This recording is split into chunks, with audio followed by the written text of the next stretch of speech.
Alright. Welcome to another build, you stalking bastards. This time I'm combining Ranger and Rogue, which in this game is called a Scout. I've chosen Assassin and Stalker subclass because they work very well together, but you can also choose different Rogue subclasses. They could all work with Stalker. Assassin works really well with this because we have Animal Companion next to us that will give us some defensive boosts. Next to that it will deal damage. And also enemies are gonna target our companion half of the time, which in turn increases assassin survivability. Combination is, as I said, Assassin and Stalker. Assassin gives us backstab passives, but we also receive penalty to all damage received. Now the fantastic thing about this setup with an Animal Companion is that the damage will be split between the two, so you are much safer than you would be as a solo assassin. Plus you're gonna receive some defensive bonuses just because your companion is around. Stalker bonus gives you this: if your Animal Companion is within 4 meters, you will receive +5 to deflection and +1 to armor rating. If you are separated for more than 7 meters, then you're gonna suffer Bonded Grief debuff. In these couple of fights that I did, I was never even close to being separated for more than 7 meters, so I don't think this should be an issue at all. As for the race, go for whatever you want. I've dumped Resolve, since we do receive bonus to deflection from Stalker passive, so we negate the -4 deflection that we get with this setup. Intellect is at 10, Perception is at 15, we don't need more because we get plenty of bonuses from the Hunter tree. You can even dump it further if you want.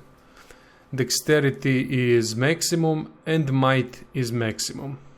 Constitution I left at 10. These would be the abilities that you should have.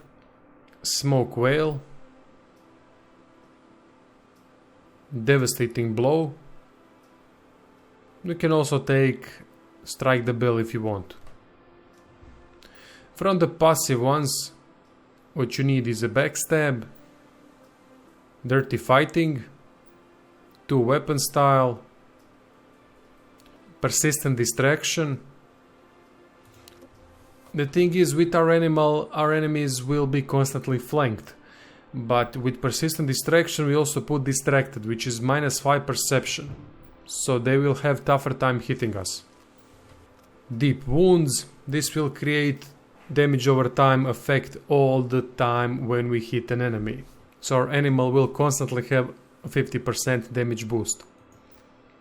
Slippery Mind is something I would definitely suggest because it helps in keeping your rogue alive. Improved Critical and Dead Blows. From the optional ones you can go for Riposte, Uncanny Luck, or maybe some defensive ones, up to you. From the Ranger tree, get the Accurate Wounding Shot. Wounding Shot and Deep Wounds stack together, so that's why you should have both. Also, when you use Wounding Shot, it does a full attack, which means with both weapons, so it's quite a devastating thing, plus it gives you bonus accuracy. Marked for the hand that is upgraded. And for the last one I went with Play Dead, so that I can heal my companion. From the passives, get everything that will boost your companion's damage. Vicious Companion, Merciless Companion, and also I would recommend Resilient Companion to increase the armor rating of the bastard. Protective Companion upgraded to Stalker's Link is a really nice choice here. Everything here is a nice choice if the animal is near you and you get bonuses from it. Same thing goes with Defensive Bond.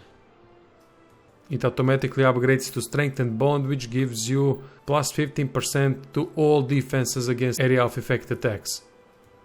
Predator's Sense is also a must. Survival of the Fittest. You see all these accuracy bonuses, simply because of them there's no need to stack up high perception. I have one last point to choose from: superior camouflage or deadly surprise. These would be my choices, and that's the whole thing. Gear is simple: light armor with reduced recovery time and 2 daggers.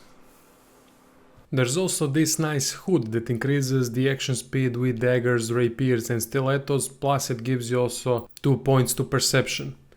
This hood can be obtained from Captain Adelis, however you pronounce that, if you side with her in a quest called Shrewd Proposition, where you need to go to Grokspur and then deal with the slavers over there. The only thing that remains is to do combat demonstration. If you can, always start the combat from stealth with assassin and your companion. That would help a lot in focusing one opponent. Then the only thing that you need is put mark prey on one enemy and focus them down with the animal companion and yourself. With all the defensive bonuses that you get from the animal companion, you should be alright most of the time, especially if you have any kind of healer in your party. Even without the healer, you only need athletics at a low level in order to survive some of the nastier hits that you can receive from the enemy. Damage is amazing because when we focus down our opponent, our companion and ourselves receive sneak attack bonus immediately, because the opponent will be flanked. Plus it will receive -5 to perception from the persistent distraction rogue passive. Next to that, our animal companion will constantly have buffs to damage such as Predator's Sense, Vicious Companion and Merciless Companion.